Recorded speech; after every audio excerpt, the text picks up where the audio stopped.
Embarking on multi-engine training marks a thrilling chapter in any aviator's journey. Picture yourself surrounded by two engines, each offering some extra horsepower, an array of levers and switches, perhaps even additional seats and an overhead panel. However, the excitement of dual engines also brings with it a heightened potential for drama, and any mishandling can lead to catastrophic consequences. In this episode, we're going to delve into some recent accidents in America and examining the pertinent issues surrounding them.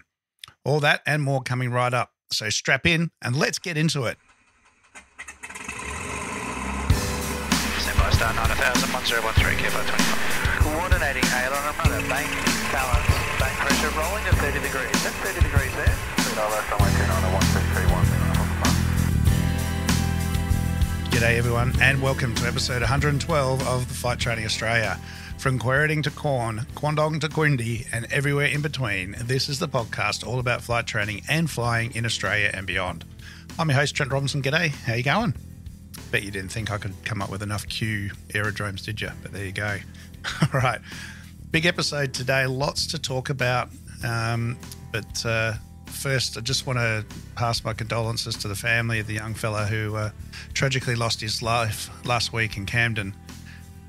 Just terrible. As always, we need to wait for the official reports to find out what happened, as we can all guess and examine, the data that's available. But there isn't much else known at this time, and I just feel, I don't know, I've mentioned it a few times now that we're starting to just see a few too many incidents and accidents in the news.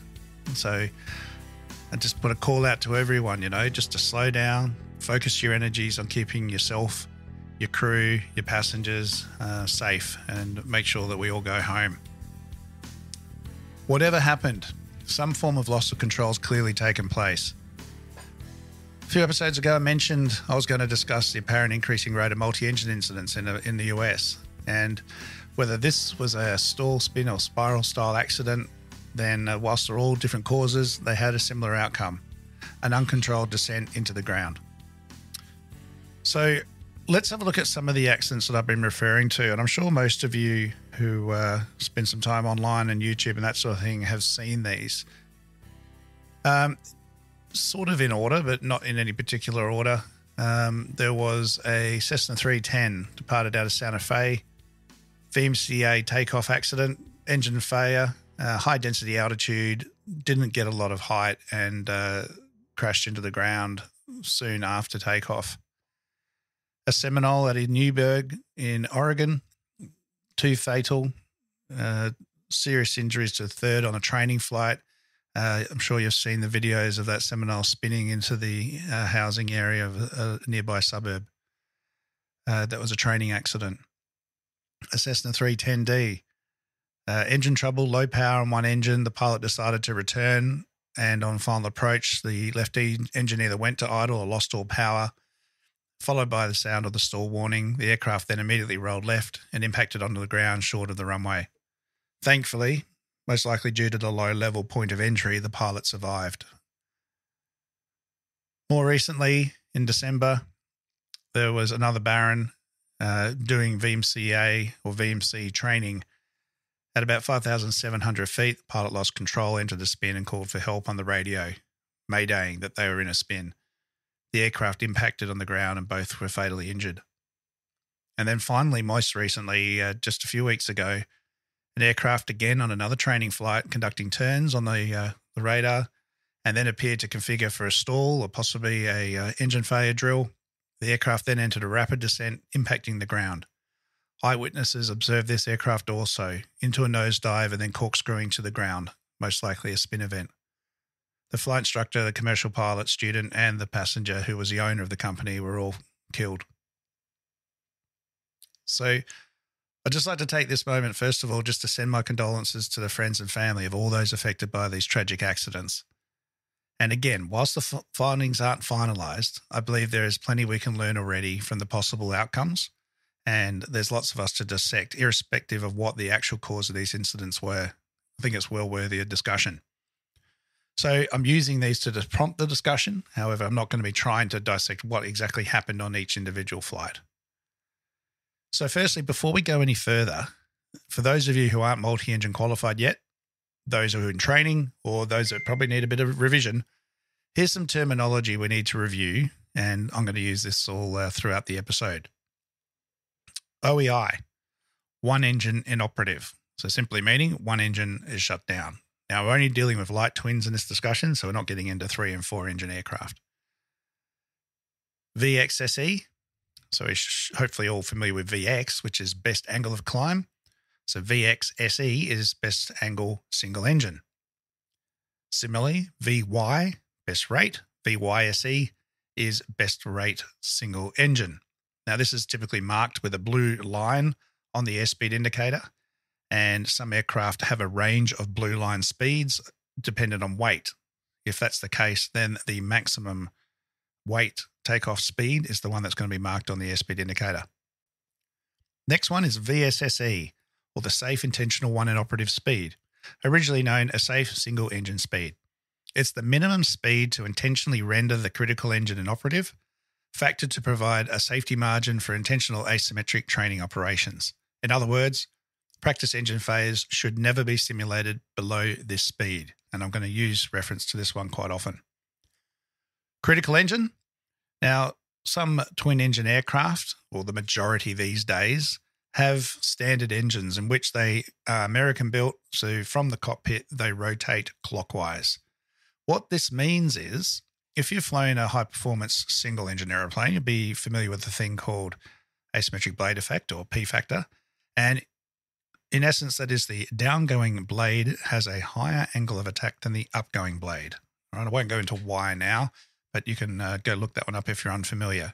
But what this means is the right-hand engine's downgoing blade is furthest away from the longitudinal axis of the aircraft, which means it has a greater thrust arm than the left engine. Therefore, the left engine's failure will most adversely affect the controllability of the aircraft, and that makes the left engine the critical engine. All right, now you might have mentioned, or you might have heard me mention rather, VMC or VMCA in the opening section there with the incidents. This is not visual met conditions, all right? This is a velocity minimum control speed. Usually VMCA, or velocity minimum control air. For larger aircraft, there can also be VMCG, which is a ground control speed, right? But that's not going to be applicable to what we're talking about. So what is VMC or VMCA? All right. It is currently defined by the FAA as the calibrated airspeed at which, following the sudden critical loss of thrust, it is possible to still maintain control of the aeroplane. CASA say that VMC is a speed that is associated with the maintenance of directional control during asymmetric flight. So I do find these both slightly undercooked, as I feel whilst they're correct, there could be a bit more in the description to help really understand what's going on. Now, interestingly enough, in all the research I've been doing for this episode, the former FAA definition was a bit better and more along the lines of what I teach. So VMC was previously defined as the calibrated airspeed at which, when the critical engine is suddenly inoperative, it is possible to maintain control of the aeroplane with that engine still inoperative, and thereafter maintain straight flight at the same speed with an angle of bank not more than 5 degrees. So a bit more wordy, and certainly one that matches what needs to happen. But as I will mention later on, I prefer the word directional control, and that's what we'll come back to in a little while. Now, this definition, it still applies to aircraft certified under the different regulations. There is no requirement, however, though, for the airplane to be capable of climbing at this airspeed. This is purely directional control that this is all about. All right, so when we get to this is the minimum speed at which I can keep the aircraft straight with essentially near full opposite rudder. All right, VMC is typically marked on the red radial line on the airspeed indicators. So we've got a V&E, which is the maximum speed for the aircraft. At the bottom end of the scale, or not quite at the bottom, but near the stall area there, you'll see a red line, which is VMC or VMCA. So what it essentially means is if the pilot flies below this speed, the tail fin and the rudder are unable to generate enough lift, or in terms we more understand, effective deflection, to prevent the aircraft from yawing. If uncorrected, effects controls 101, secondary effect of yaw is roll, the aircraft nose will then drop, it will then rapidly assume a spiral descent or a dive. And if the aircraft is at low altitude, it won't be recoverable usually, and it will impact steeply into the ground. This type of accident is not uncommon in a multi-engine aircraft during training or actual engine failures. Vmca is a specific speed that is established for the aircraft certification requirements. And this is the problem with Vmca and VMC. You notice I've been using both terms. The reason is that with regard to a particular aircraft, VMCA is the specific published speed for certification, whereas VMC is actually the speed on the day. It can be a range of speeds depending on your altitude, power settings, your aircraft configurations, your weight, all that sort of thing. So I'm not going to try and do a whole VMC briefing here, although it won't be far off it. But in short, for an aircraft to be certified by the company, for it to get FAA approval, the VMCA speed needs to be established. Now, naturally, the manufacturer wants to get this as low as possible. So this is all fully done under controlled conditions, and they're looking at things with the aircraft being configured with maximum takeoff power, the propeller windmilling with takeoff pitch, so full fine, and that's the critical engine failed. Most unfavorable center of gravity at max takeoff weight. This is an aft center of gravity. Landing gears retracted. Wing and cow flaps in the takeoff position, being trimmed for takeoff, and airborne and out of ground effect. So what does that all sound like? Just after takeoff, when we're at the most vulnerable. So it's important to understand, however, that the lowering of the wing up to 5 degrees towards the live engine, or as we like to say in training, 5 to live, and keep the balance ball half a ball width from the center to the lowered wing is also required to achieve this speed, somewhere up to 5 degrees. Now, different aircraft, some can be 3 degrees, some be 4, some be 5 degrees. The thing to note is failure to perform this procedure can increase the minimum control speed of the aircraft. And here lies the problem with VMCA training and just VMCA incidents in general. It's not a set speed. Well, VMCA is, but VMC isn't. All right, on any given day, the speed can increase or decrease. So sometimes the changes are favorable, sometimes they're not. And we have no VMCA speed indicator for today's conditions. We don't know what it is. We only know the published figure. So back to 5 to live, as I said, some POHs in the past had not published what angle of bank was used to achieve the published speed. For example, flight tests in an instrument rated Cessna Conquest showed that with published VMCA of 91 knots, if the aircraft was flown in asymmetric flight, full power, wings level, minimum control speed increased to 115 knots. That's an increase of 24 knots. Similar to this, a horrible accident that many of you listening may be aware of in 1991 was the RAF Boeing 707 accident in Port Phillip Bay, where VMCA was published at 117 knots with 5 degrees of bank. However, without bank, it was some 30 to 40 knots higher, nearly 160 knots. It's important to note, unless otherwise noted, when V speeds are given in the POH or the AFM, they apply to sea level, standard day conditions, and max takeoff weight. And there are a bunch of things that can affect these speeds. And this is always something we need to be mindful of, just like stalling speeds. The other problem is speeds may be stated in statute miles per hour or knots, can be given a calibrated airspeed, indicated airspeed. So as a general rule, newer manuals show V speeds and knots indicated. Some V speeds are also stated in knots, calibrated, right, to meet certain regulatory requirements. Wherever possible, the indicated is the information we have in front of us, the airspeed indicator. They are the speeds that we should be referencing and applying to our flying. Now, during the process of a multi-engine class rating, VMCA training forms part of the emergency recovery training as well as engine failure drills themselves. This is essentially done in the worst case scenario or the worst time that we can have an engine failure and resulting loss of control. And that configuration is just as I described, just after takeoff. So let's have a look at what happens when an aircraft reaches VMCA. Now, to induce a spin in an aeroplane, a stall condition is necessary. This occurs when a yawing moment is introduced at the stall, usually through rudder input, or in our case, asymmetric thrust on one live engine. So spin awareness is crucial during VMC demonstrations, stall practice, slow flight, and conditions of high asymmetric thrust, especially at low speed and high angle of attack. Notably, single engine stalls are obviously not covered in multi-engine training. So hopefully I've painted enough of a picture that VMCA is not something to be messed with, especially because we really don't know what the speed is on each given day. Now, one more speed we need to consider is VS, leading into what I just talked about with spins, VS being stall speed. VMCA is typically above VS, which means if we reach VMCA, we would have a wing drop and a resultant spiral dive, not a spin. All right, remember this for later. So to mitigate against real VMCA training accidents, simulated engine failures should never occur below the safe intentional one engine operative speed. What was that one again? That's right, VSSE.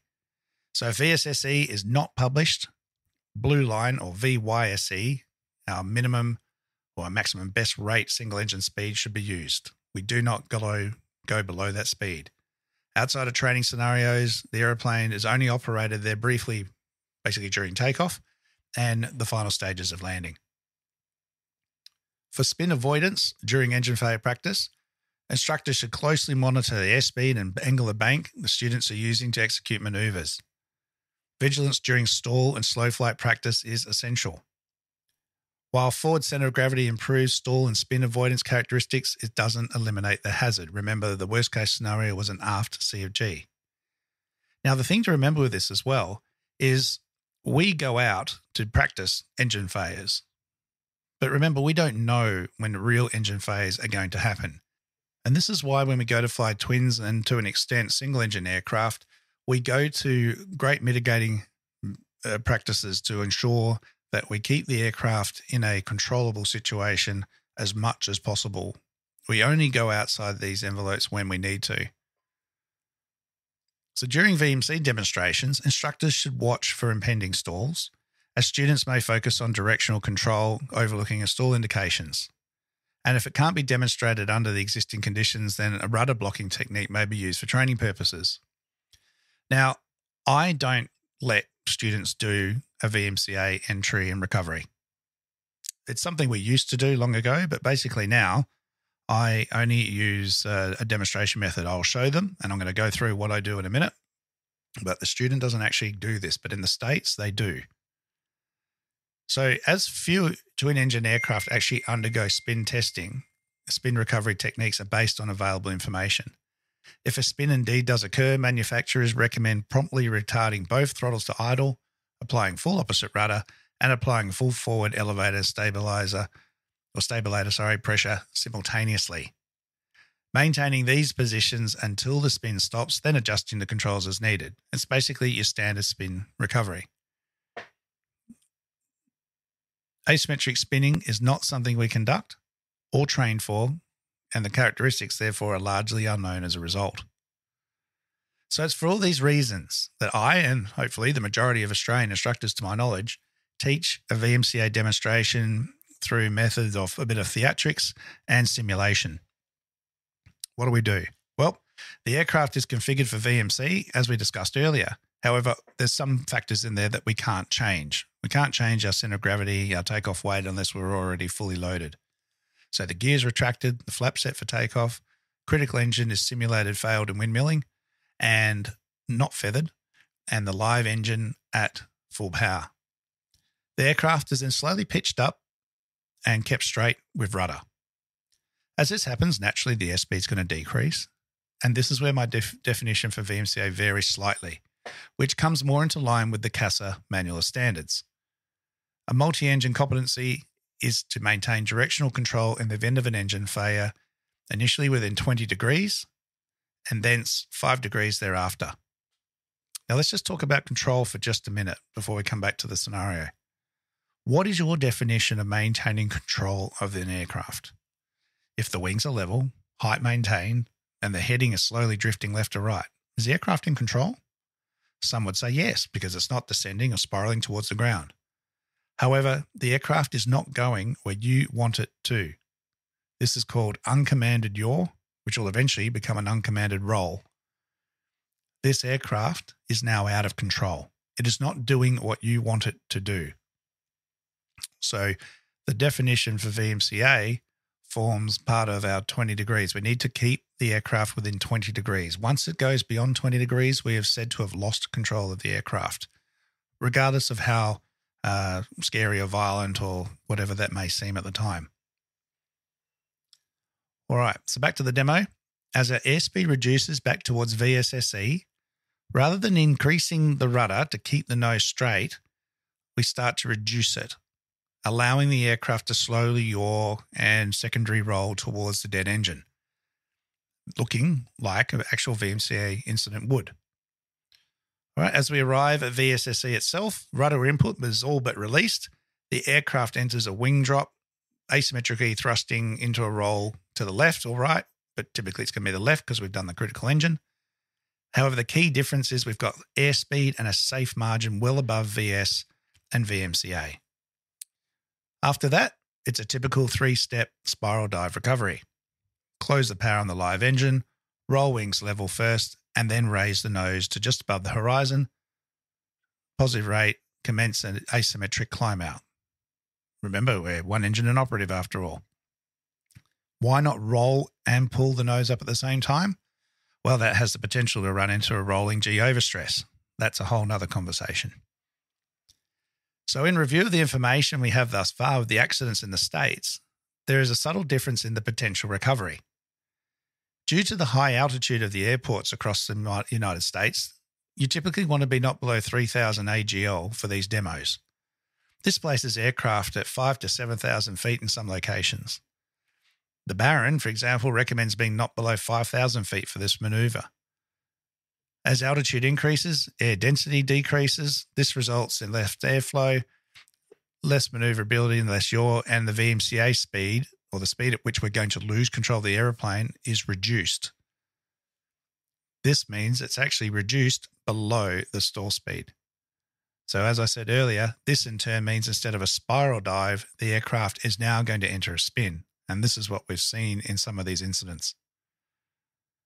The interesting thing in all this is, to my knowledge, Australia hasn't had a VMCA training accident in a long time. Possibly not since 1991 and the 707 accident. The mitigations that I've been describing is a reason for this. The other is in training, there's just simply no reason to be anywhere near VMCA. VYSE or blue line is the absolute minimum asymmetric speed that should be flown, even if this means you're descending. Just as with a single, there's no such thing as stretching out the glide. The performance left, even though it may be negative, needs to just be used to have an outfield landing. The key here always is you can't have performance without control, but you can have control without performance. Just have a think about that for a minute. So you can't be climbing if you're out of control, i.e. below VMCA. But you can have VMCA control, minimum control speed, without performance, i.e. VYSE or climbing. Even if it's negative performance, it's something. We keep the wings level, we maintain directional control, we can put it down somewhere. As soon as we drop the nose, drop a wing and start pointing towards the ground, we usually will not have the height to recover safely. So instructors listening, keep doing what you're doing. If you're an instructor overseas, hopefully some of this has helped, and I'm hoping that the FAA review some of their documentation. Looking at the brochures and things that I downloaded in VMCA training, one of the things they have there is practice makes perfect. And VMC recurrent training will prepare you for engine failures. I've got to say, and who the hell am I to make a call against the FAA, but I would honestly have to say I completely disagree. Engine failure drills 100% will make you safer and must be maintained. But do not go below blue line. It is simple as that. Don't go below blue line. You won't have to worry about VMCA.